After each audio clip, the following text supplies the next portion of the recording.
I learned the hard way that, in my family, my silence was never seen as strength, only proof that I didn't matter. The night my sister laughed at me in front of her fiancé, calling me the safest person she knew. Something inside me cracked in a way I couldn't tape back together. She had no idea what my silence had buried, no idea what it had saved, no idea who I really was, but he did. And the moment his eyes landed on the small pin I never meant to wear in public, the color drained from his face, like he was staring at a ghost he once owed his life to. My name is Ariana Foster, and that was the night my family discovered the one truth they were never meant to know. Returning to Colorado Springs felt less like coming home and more like stepping back into a role I'd never agreed to play. The cold mountain air sharpened every thought as I climbed out of the rental car, bracing myself for the familiar pressure I always felt here. I had come for Lily's engagement dinner, though the truth was, I'd spent years preparing myself for the ways that night could go wrong. The front door swung open before I even reached the steps.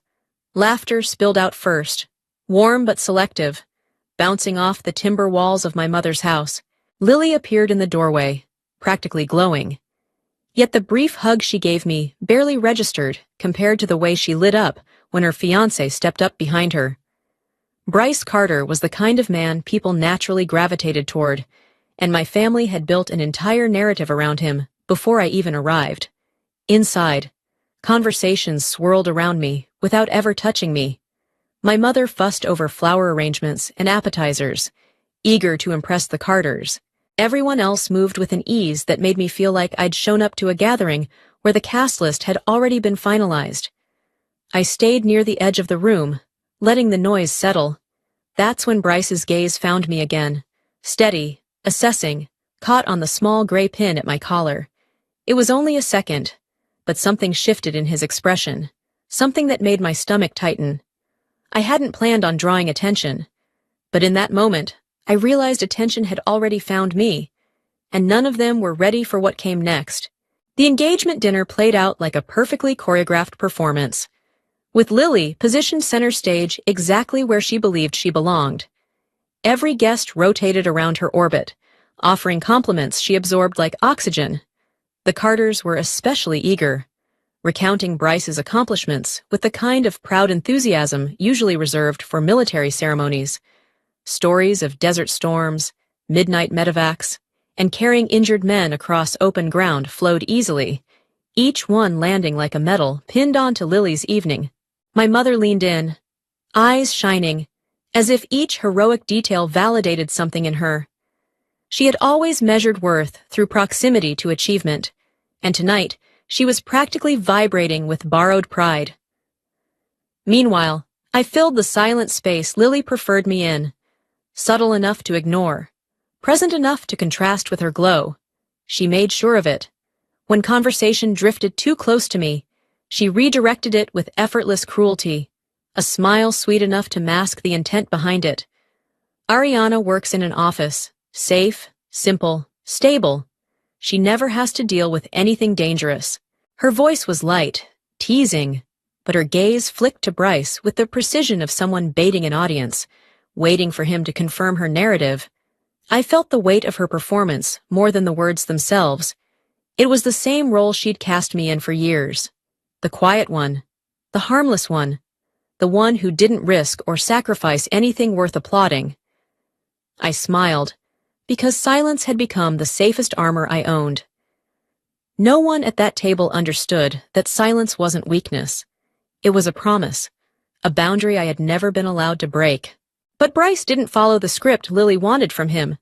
His laugh faltered, fading as his attention drifted toward me again. More specifically, toward the small gray pin resting against my collar, a detail most people dismissed without a second glance. This time, his gaze didn't skim past it. It stopped. It held. His expression tightened, shifting from casual interest to something sharper, as though he had just recognized a symbol he'd only ever seen buried inside classified briefings. His eyes lifted to mine with a question neither of us could voice. I turned away before he could ask it. Not because I felt threatened, but because I knew exactly how fragile that moment was. The wrong spark in the wrong room, and everything I had spent years containing would ignite. And tonight was not the night for the truth to unravel. Hours later, voices still echoed through the house, but I slipped outside onto the porch, where the cold settled over me like a steady hand. The mountains stretched across the horizon, black silhouettes against a deeper sky, quiet, imposing, honest. I had always trusted the dark more than the rooms where people performed for one another. Out there, memory had space to breathe. I saw the skiff as clearly as if I'd stepped back inside it, the blue glow of monitors, the chilled air humming around banks of encrypted hardware, the steady pulse of thermal imaging sweeping across a valley halfway around the world. I remembered the shift in the data, a faint, unnatural pattern hidden beneath a curtain of interference. Most would have missed it, but instincts sharpened by repetition, loss, and countless near misses pushed me upright in my chair. Havoc 2 was flying toward it. The radio buzzed with casual updates until my voice cut through, restrained but undeniable. Redirect now. 4 seconds later, the trap lit up on the map, heat signatures blooming like a warning flare exactly where they would have passed. 4 seconds. That was all that separated survival from disaster. I never learned their names. I never expected thanks. The work existed in shadows, and shadows were never meant to speak. But tonight, inside that brightly lit house, something had shifted. When Bryce laughed politely earlier, I'd noticed the insignia stitched above his pocket, a designation I'd seen before, one linked to that operation, linked to that team, linked to that night. Recognition washed over me slowly. Then, all at once, the pin on my collar, once a private reminder of what I'd carried, had become something far more dangerous. I had saved him, and he was beginning to understand exactly who I was. The Carter dinner the next evening felt like an unveiling rather than a family meal. Their mountain house glowed under warm lights, every walnut surface polished to reflect just how much they valued appearances. I was placed at the far end of the table, out of the conversational spotlight, but close enough to witness the spectacle. Lily was radiant beside Bryce, guiding him into every heroic story, as if she were curating his legend. Bryce once saved a recon team. They almost didn't make it out, but he got them home. She said it loudly, glancing at me as though waiting for me to shrink. I took a sip of wine instead. To Lily, every story needed a hierarchy, and she was determined to put me at the bottom of it. But the first fracture appeared when Bryce didn't respond with the expected bravado. Newt, that won. His polite smile held, but his eyes drifted toward me again, lingering too long for simple courtesy. It wasn't curiosity. It was the slow click of recognition. My mother urged him on, adding that I could never truly grasp how demanding his work was. Bryce's expression flickered, and Newt, that too, came quietly. He set his knife down with a precision that carried tension, not annoyance, a tiny sound of metal on porcelain, yet unmistakably the reflex of someone reacting to an unseen fault line. Then his father turned to me, asking if I handled paperwork or document sorting. Before I could answer, Lily swooped in, dismissing any possibility that my job could hold weight. She emphasized how shielded I was from real danger, smiling as if the words tasted sweet. Bryce's gaze cut toward her, a brief look of restraint, not that 3, and then returned to me with a question lodged behind it. I answered simply that I worked in analysis, offering nothing else, but the twist was already in motion. As the room buzzed with conversation, I felt Bryce studying me not as an acquaintance, but as someone he was trying to place on a battlefield he had survived. And that was when I knew the conflict had begun to surface. The tension between us thickened until it became impossible to ignore. Bryce adjusted his collar, then launched into a story that sounded casual to everyone else. Back at Corbett Pass, we lost our navigation in a wind shear. Good thing remote support fixed it before we hit the ridge. To them, it was a harmless anecdote. But note that 4 hit instantly. Corbett Pass wasn't dinner conversation. It was a classified operation, one I had supported from behind a wall of encrypted monitors. And the way he said remote support wasn't casual. It was a challenge. His eyes locked onto mine. Waiting. I placed my glass down and replied calmly, giving him the exact answer only someone with higher clearance would know. If low winds erased the markers, thermal override kept enough illumination for the airframe to avoid collision. The table remained blissfully unaware, but Bryce froze. The wine in his hand shook. His breath stuttered. I had just revealed knowledge above his rank, something he could not ignore. In that silent exchange, Bryce understood I wasn't who Lily claimed I was. He understood he had once followed a voice he never saw. A voice now sitting across from him at his own family's dinner table. And the real story between us had finally begun. Dinner split itself into two realities. The cheerful facade the Carters performed effortlessly, and the razor-thin silence stretching between Bryce and me. I could feel him watching, studying every movement, as if trying to pull my face from the haze of a night he barely survived. Lily misread everything. Of course. She always did. She tossed her hair back and laughed loudly. Ariana works in an office. She doesn't get battlefield stories, but she sure can write reports. A few guests chuckled politely. I rested my hand against my knee, steadying my breath. But Bryce didn't laugh. He angled slightly toward me, speaking low enough that only I could hear. When you said thermal override, you knew exactly what you were talking about. That wasn't chance. Before I could reply, Lily cut in with irritation simmering beneath her sugary tone. Bryce, don't be so intense. Leave the military talk to the men. I was content to let the moment pass, until Lily reached for the gray pin on my collar. She pinched it lightly, giggling as if she'd uncovered something trivial. What is this? Something you bought online? Like a little military cosplay. The room snapped when Bryce moved. His chair scraped violently as he stood, gripping Lily's wrist midair. His voice dropped into a dangerous register. Don't touch that. Conversation died instantly. Lily blinked at him, startled.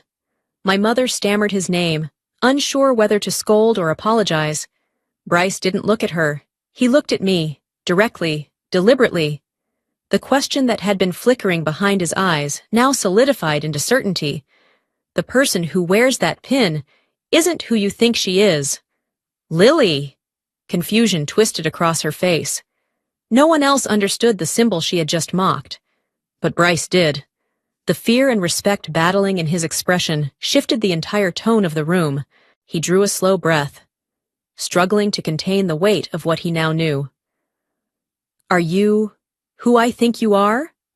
Were you Overwatch actual in the SEU? He didn't finish. He couldn't. Classified operations didn't belong at polished dining tables. The atmosphere tightened until it felt combustible. The moment he voiced that question, the dinner crossed into territory no one else in the room was cleared to enter. No one moved, no one breathed. Lily looked at Bryce as if he'd suddenly begun speaking another language. Why are you talking like this? Bryce finally turned to her, calm but unyielding. Because that pin isn't decoration, and you touched something you shouldn't have. The room froze. Even the fire crackling in the hearth seemed to quiet. Bryce straightened unconsciously, heels together, shoulders squared. Not the posture of a fiancé at a family dinner, but a soldier addressing someone above him. In 2017, there was a voice on the radio guiding us out of an ambush. That voice saved my entire team. My chest tightened. I had prepared myself for this, but not in front of an audience that had spent years deciding who I was allowed to be. His eyes locked on mine. I found out today that voice was you. Lily's jaw dropped open. My mother's fork slipped from her hand. Mr. Carter leaned toward the table as if bracing himself. Wait, are you saying she outranks you? Bryce bowed his head slightly, an answer more powerful than words. She had the authority to overrule a colonel when our lives were at risk.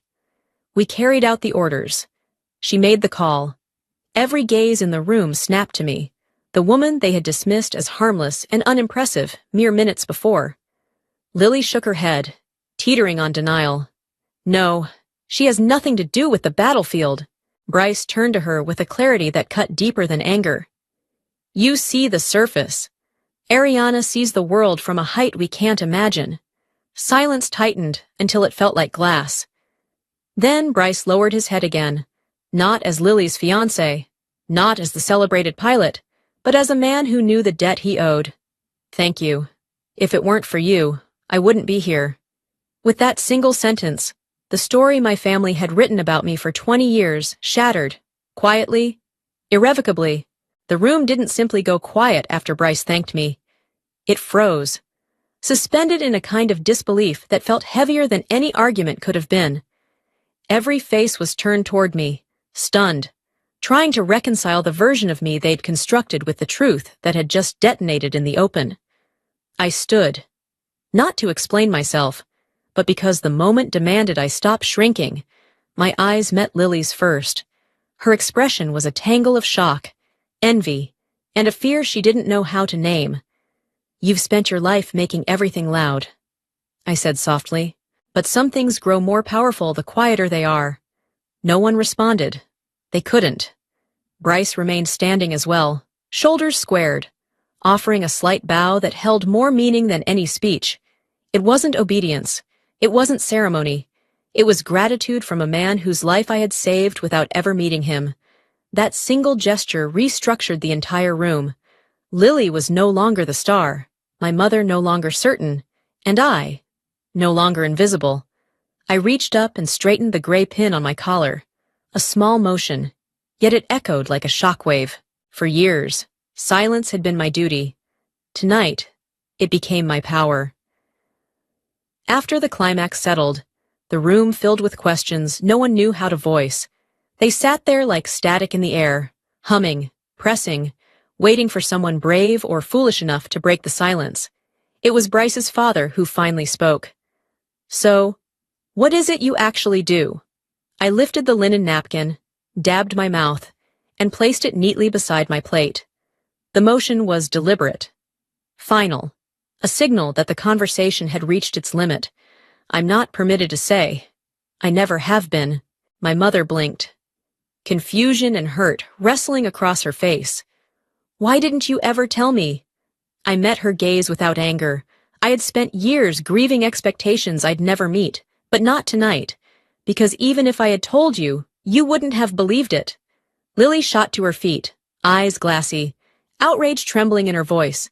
"You always do this, always acting mysterious, always acting like you're above everyone." I turned toward her, calm in a way that only truth could make me. "It isn't mystery, it's responsibility. And not everything is about you, Lily." Her breath hitched, the words landing harder than anything I could have shouted. The room fell silent again, the kind of silence that swallowed ego whole. I rose from the table slowly, not in defiance, but in acceptance. "Thank you for dinner. You don't have to understand me. I never did this for recognition." Bryce lowered his head, voice steady but weighted. "We're grateful, even if others don't understand why." I nodded to him, not as a superior, not as a savior, but as someone who once guided him home through a night he barely survived. Then I walked away from the table, away from the swirling expectations, the quiet dismissals, the years of minimizing jokes and tilted comparisons. In that moment, I closed a door, not the one leading out of the Carter home, but the one that kept me tethered to their approval, their misunderstanding, their limited idea of who I was allowed to be. The lock clicked shut inside me with quiet certainty. I had freed myself. A few weeks later, my life settled back into its steady rhythm, the hum of servers, the cool, recycled air, the familiarity of a windowless office where daylight was just a rumor. The world outside spun with celebrations and dramas I no longer felt tethered to. Inside the skiff, everything remained unchanged, and yet something in me had shifted for good. One afternoon, a sealed parcel appeared in my secure mailbox. Lily's wedding invitation.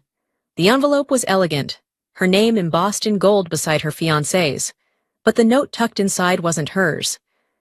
I recognized the handwriting instantly, precise, disciplined, unmistakably Bryce. To the voice who guided us home, "A seat at the head table is reserved for you. With respect, I read it slowly, letting the weight of each word settle. Then I folded the note and placed it in the drawer where I kept the things that mattered, not because anyone else valued them, but because I did. I didn't go to the wedding. Not out of spite, not out of pride, but because I no longer needed to step into a place that once asked me to shrink just to fit their version of me. That evening, instead of sitting in a banquet hall filled with flowers and speeches, I stood on the barracks balcony, looking out over the distant shimmer of the city. No applause, no music, just the cold wind brushing past me and the quiet hum of a world that didn't know my name but felt safer because of it. Silence had always been the language of my life, the duty that bound me, the barrier that kept me unseen. For years, I believed it was the tool my family used to make me small. But now I understood. Silence was my strength, my terrain, a space I claimed for myself, free from expectation or misunderstanding.